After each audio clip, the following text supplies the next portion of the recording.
how many evidence does the world still need to recognize the obvious fact? There is a foreign military equipment, mercenaries, Russian military coaches, tanks, and the regular troops. The Ukrainian president is pushing for help from Western allies. President Barack Obama met with German Chancellor Angela Merkel today to discuss a peace plan for the Russian-Ukraine conflict. The United States is considering selling weapons to Ukraine, but the German Chancellor and the French president have both come out saying that would just cause more conflict, as if the other side of the conflict, the Russian side, was under the same arms limitations. Here's part 2 of my conversation from Friday with the president of the Human Rights Foundation, Garry Kasparov, on how the West can stop Vladimir Putin. Take a look. Mr. Kasparov, Ukraine has been devoured in increments. I think it's been Vladimir Putin testing to see what he could get away with before committing himself boldly. Over the course of the year, what lessons has Vladimir Putin learned about the resolve of the Western powers?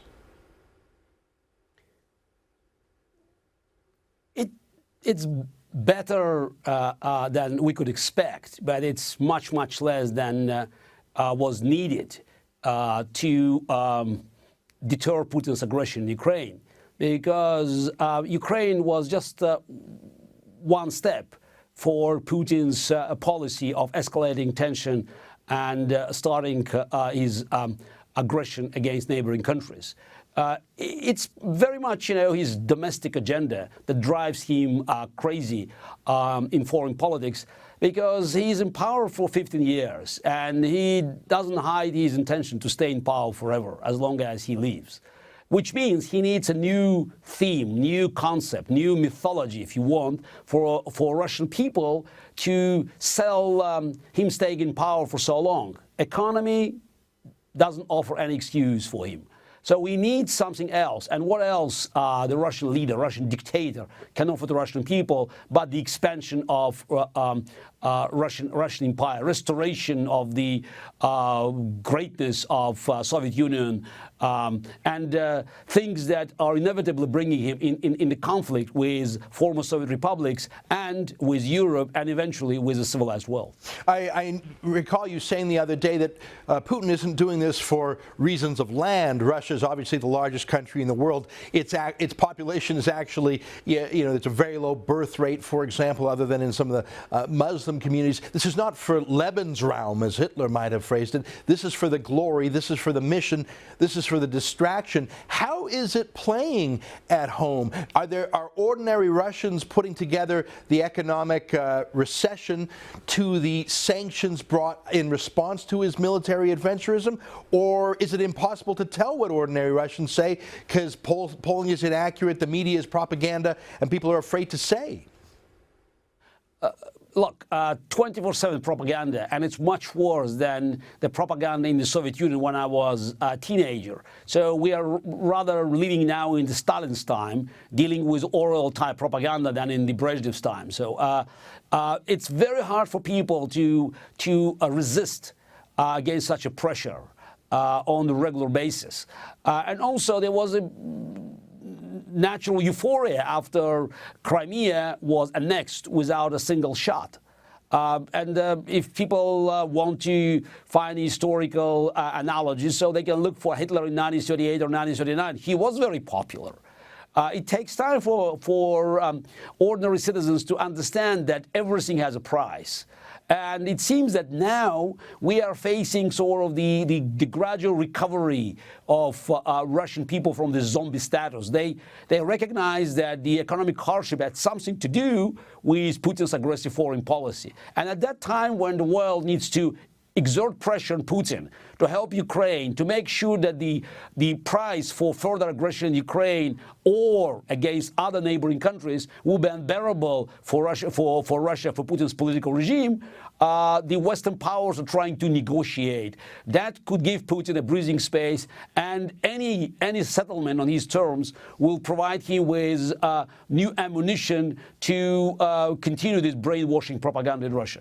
Last time we spoke, the price of oil was about $100 a barrel. Russia produces about 10 million barrels a day. That's $1 billion a day.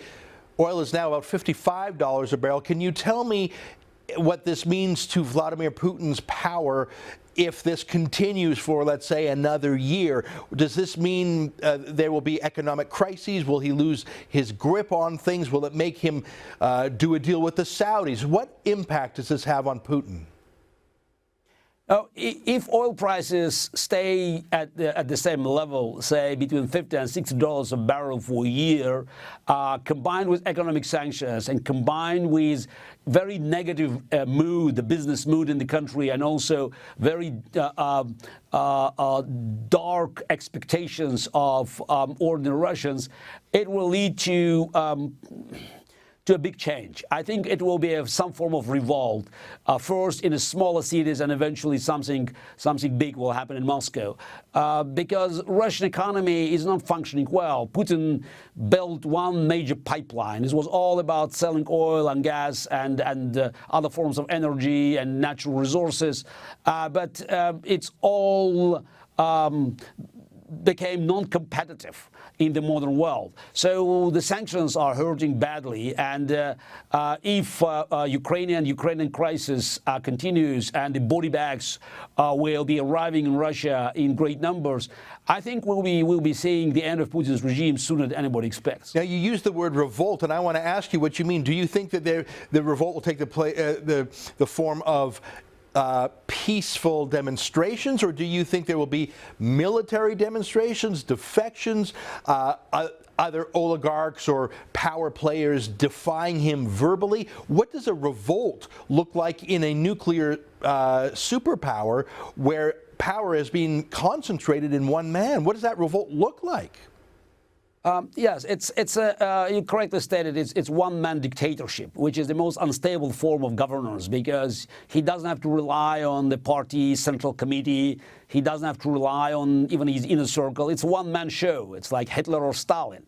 But it's not going to last, because he needs success, sort of the continuity of his successes. Since the Russian economy is in bad shape, he will need these successes elsewhere, which leaves him with no choice but to continue his aggression against Ukraine and eventually against other neighboring states. Any failure on this front will eventually lead to the collapse of his popularity. And I wonder whether we could see oligarchs or some members of the government revolting against him openly, unless something happens on the street. So my prediction, we'll first see demonstrations, at the beginning probably peaceful demonstrations against dramatic drop of the living standards, probably food shortages, financial difficulties for millions and millions of Russian families. And the moment it happens in Moscow, I think we could see sort of the combination of factors merged in a powerful form of rejection of Putinism, and I doubt very much that Putin will have resources to maintain his grip on power. Smart guy, of course he is. He's a former world grandmaster. More of my interview with him after the break. Welcome back. I'm Ezra Levant. Last week I spoke with former chess grandmaster Garry Kasparov. He's also a critic of Vladimir Putin. He says America should make the first move in selling weapons to Ukraine, and other countries will follow. Here's more of our interview. I want to ask you about a decision I find puzzling, that the Western powers refuse to sell weapons to Ukraine. You've noted that in 1994, the United States and the United Kingdom signed a treaty called the Budapest Memorandum, guaranteeing the territorial integrity of Ukraine against Russia in return for Ukraine giving up its nuclear weapons. Now, the West won't even sell them conventional weapons to stop Russia's T-80 tanks or other heavy military equipment. I don't understand this. Not selling an ally equipment. I mean, even just for a business profit point of view, why are they doing Putin's errands for him by starving Ukraine of weapons? And is anyone going to break that embargo? Can Israel help? Will any country? Will China help? Now, look, it goes without saying, unless the United States moves on, nobody will do it on the scale that is needed to resist Russian aggression. So the decision must be made in Washington, and it's shameful that Obama's administration is still hesitant and trying to avoid this vital decision to be made. I think it's those who are denying Ukraine's right to defend itself against naked aggression of its imperialist neighbor. They are also defying history. We know from history that weakness was always an invitation for further aggression. Never in history, by showing weakness and appeasement, you could stop an aggression. To the contrary, being strong, demonstrating strength and resolve, you could deter even such aggressive players on the international arena as Joseph Stalin. In 1948, for 11 months, American and British planes have been supplying West Berlin, besieged by Stalin. And don't tell me that Stalin was less dangerous than Vladimir Putin today. It's all about political will that is missing on both sides of Atlantic. And I don't think that without sending the strong message to Kremlin that the civilized world is behind Ukraine, not by just talking and making some meager promises, but sending weapons that is needed now to resist Russian aggression and to protect Ukrainian soil. Without this, we will not see the end of Putin's aggressive actions in Ukraine, and which could be even worse, in other places. And let's not forget that if in Ukraine boots on the ground not an option, if anything happens in Estonia or Latvia, those are NATO members.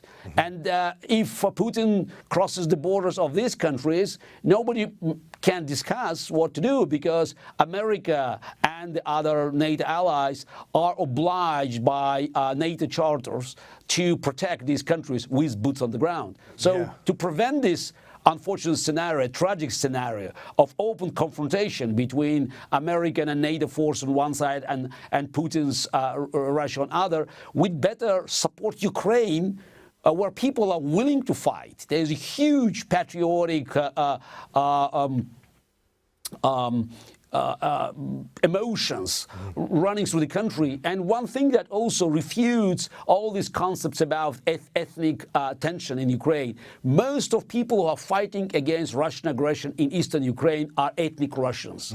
Those Russians that defy Putin's regime because they know that life in Russia is unbearable. They want to be part of Europe, not part of the modern Russian empire. Mr. Kasparov, what a pleasure to learn from you. I hope the West will heed your warnings.